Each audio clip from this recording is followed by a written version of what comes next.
Yo, so guys, welcome back to another video. This is another Lost in the Pond reaction, and the video is 5 winter objects I only used after moving to America. And I mean, yeah, these reactions seem to go down so damn well. And I've done a reaction recently on how winter in the US compares to the UK. I think it was that one. And yeah, it was interesting. There's actually two clip videos in that one. I'd done two videos because he had done one a few years back, and then he'd done a recent one. And yeah, it's just cool to see like how it sort of compares and how brutal it is in the US. And because of how brutal it is there, the sort of objects that you must have like to sort of protect. I mean, whatever he's wearing now, I've never seen this in my life. The sort of objects that you have to protect yourself from the snow or like help you wipe snow off like the car or whatever must be a lot more sort of. There must be a lot more diverse because of how much more brutal the winter is in the US, really. But yeah, we're just gonna get into this. Quick shout out to my Instagram, my Twitter, links in the description if there's interested in following. Same for Patreon, links will there if there's interest. A lot of Patreon exclusive videos at the moment because a lot of videos have been getting blocked for some reason, which is sad, but it is what it is, right? But I mean, yeah, let's just get into this. Shout out to Lawrence Lost in the Pond. Links in the description for those who want to subscribe. I'd appreciate it. If you enjoy the reaction, that would mean you enjoy his videos, which I'm sure would lead to you wanting to subscribe to him, really. But yeah, if you're interested in that, links are in the description for his channel. But let's get into this one. In England, I've never known weather that would sort of necessitate this What kind of is this on his head? What? I've never seen anything like this in my life. There's wind, but there's not sort of wind that brings along with it a wind chill of minus a billion. What is that? Hello, I'm Lawrence, and I'm on a quest to uncover all of the memos that Britain and America lost in the pond, and one of those memos pertains to the weather. Of course, the weather in both countries at this time of year gets a little cold, and we as human beings have to survive. In order to do so, we don't just shut ourselves in our houses and stick the heating on high. I mean, we do that. In fact, I mostly do that. But there are other I'm weird, man. I can't have high heating. I like it a bit on a bit, but too high, it just makes you go crazy, man. I like it a bit cool, you know. ways in which we survive, and that is through the use of winter objects. Growing up in England, I will tell you now, there were certain winter objects with which I was familiar, you know, sledges instead of sleds, or toboggans. Did the same thing, pretty much. And just thin woolen gloves and snowballs. They're not an object, that's just snow congealed. But after moving to America, I realised there were actually a plethora of different objects I'd never encountered before because I never needed them. And so what we're going to do today is we are going to go down 1 to 5, actually no, in reverse order, 5 to 1, and look at the very objects about which I'm speaking. Now before we do get underway here, just a quick disclaimer and a recap. The disclaimer being that some of these objects may well turn up in England. It's just that I didn't have cause to use them back in England, and I don't think that I was an outlier in that regard, whereas the objects I'm about to talk about are actually quite commonplace here in the United States as opposed to in England. Okay, so that's the disclaimer, and the reminder is when I first moved to the United States, I moved to the American Midwest. Very specifically, I moved to the middle of Indiana. I've since moved on to Chicago. Of course, in both places and in much of the northern United States, snow and cold weather is absolutely paramount. That's probably not the right word. There's an abundance of it, shall we say, and we'll be looking at that as compared to the UK in a future video. But without further ado, let's take a look at 5 winter objects I didn't use until I mean, I know he's going to come up with the thing that he was wearing, but I don't even know what it's called. And like, is it like a thermal thing? I mean, he's going to explain it, right? But things like, what are the things that clean your window? Window scrapers? We have them here. I hope it's not anything like that. I want to see some things that I've genuinely never seen before, but I don't really know what to expect. moved to America. Oh yeah, that was like snow shovel. Well, this is an interesting one. So shovels Snow absolutely shovel. exist in the United Kingdom. It's just that they're usually used for shoveling dirt. And because of the sort of rare event that is snow, you won't usually find somebody purchasing what is referred to as a snow shovel that's sold as a snow shovel. Because there are What is a differences snow between a shovel? snow shovel and a regular shovel. Yeah, it's usually size, because everything is bigger in America, and snow shovels are no different. And of course, snow itself is no different, at least here in the north. It was in my first winter here, my brother-in-law. Oh god, they are big. Yeah, actually, I feel like I've seen them in American TV shows, and I can say one for sure. I've never seen them in the UK. I don't think, anyway. I feel like, yeah, I've seen these on like US shows and stuff. Showed me how to use one. I mean, it's pretty self-explanatory. It does what it says on the tin. Just grab it by the handle and the whatever that bit is, the neck, and do that and throw it. It's a lot of hard labour. Nobody tells you that going in. And my brother-in-law didn't tell me that going in, and I left with cramp in my arm. Actually, it would have been very useful if you'd have told me about the next entry on this list, you brother. snowblower. Unfortunately, just like the shovel, Eh? I don't have one of those handy to show you because Fuck's I sake. rent these days. But they are absolutely brilliant. And again, I've only used one once, but it was the absolute coolest machine, literally, because it was filled with snow.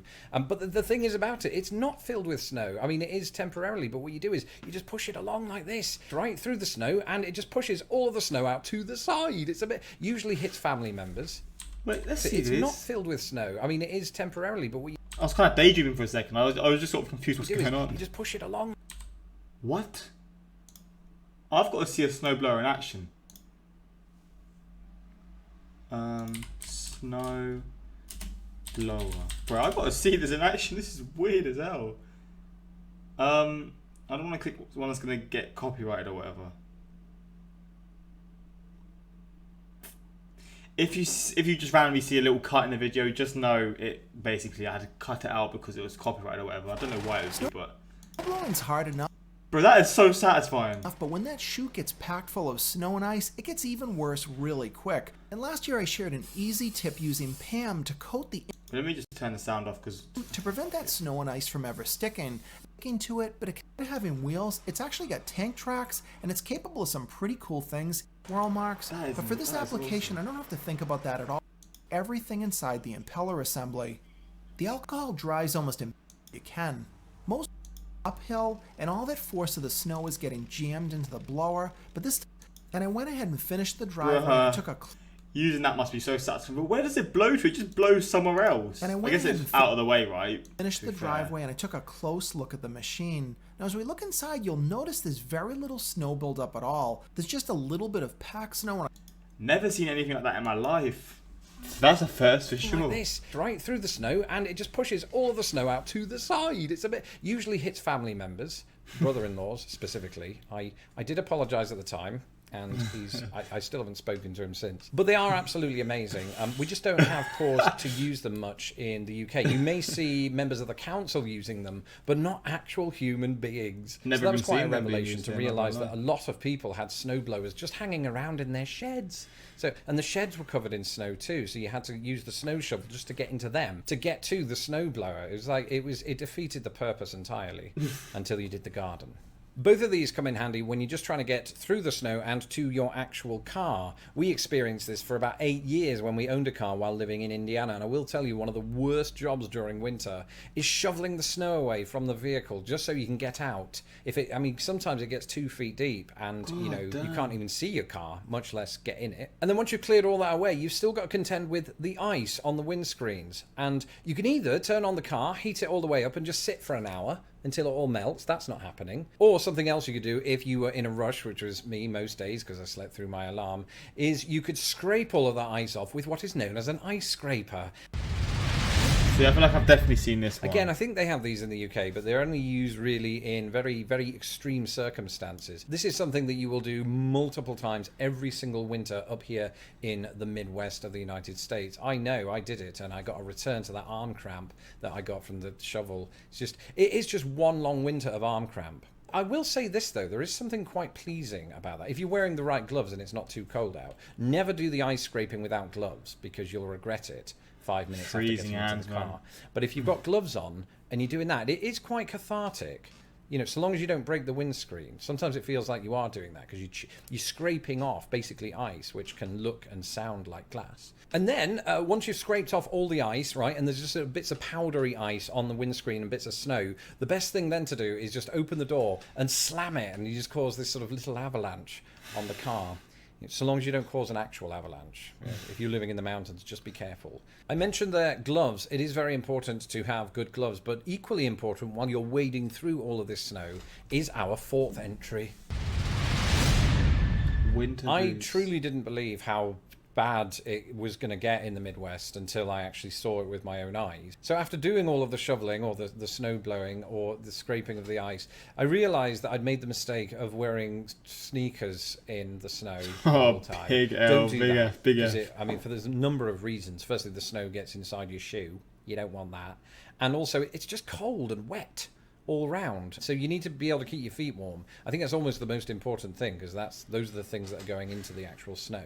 So to do that, you have to have one of these. Well, not one. You need two. They would be They're really. kind of like, I mean, We definitely do have winter boots here. That's 100%. But I guess they just wore a lot more. They needed to be wore a lot more in the US. I've never personally wore shoes like this before because I've never really needed to. And sometimes when I have needed to, I've just been stupid and I've not really. If it comes, I'll probably just end up wearing like wellies or something. But we definitely do have them here. Be silly. But I guess he just means we use them a lot I less. only had one.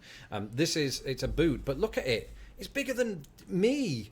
And It is I have to huge. get inside this. It is, I mean, you do feel protected. I feel like a foot soldier when I'm wearing this. And I do have another one just for the record, right here. Just Sorry, go they've not on. been cleaned since last winter. I'll get round to that. Put one of them down because they are cumbersome and heavy. Arm cramp, again, arm cramp is the thing that happens in winter. But they are absolutely amazing, and they do keep your feet warm. There's absolutely no doubt about that. And if you're ever set upon by an enemy, just kick them between the legs with this, and they'll never come after you again. It's really, though, two boots. It's this black boot right there that you see, but inside it is this sort of. I'm going to pull it out. Look at that. It looks like a wrestling boot. I've never Oh, maybe they're not here. I've never seen shoes that you can sort of take the sort of insoles out like noticed that. that before. Again, if somebody comes at you, just pretend you are Ric Flair. Put that down. They're really good. I love them. I've had these 2 years. Absolutely need them in Chicago, especially if you're cycling in Chicago. That's nuts. Who does that in the snow? I did last winter. I'm a brave soul. I wouldn't be quite as brave, though, if I didn't have the final entry on this list. This So is it then. this is a face shield, and you know what its important job is that not only does it sort of keep snow off you and things like that, the important thing that it does is it keeps the cold wind, the harsh wind of Chicago off you. It also keeps those people that come at you off you. So actually, you do have these here. I feel like I've seen these in like music videos, not more for the same reasons.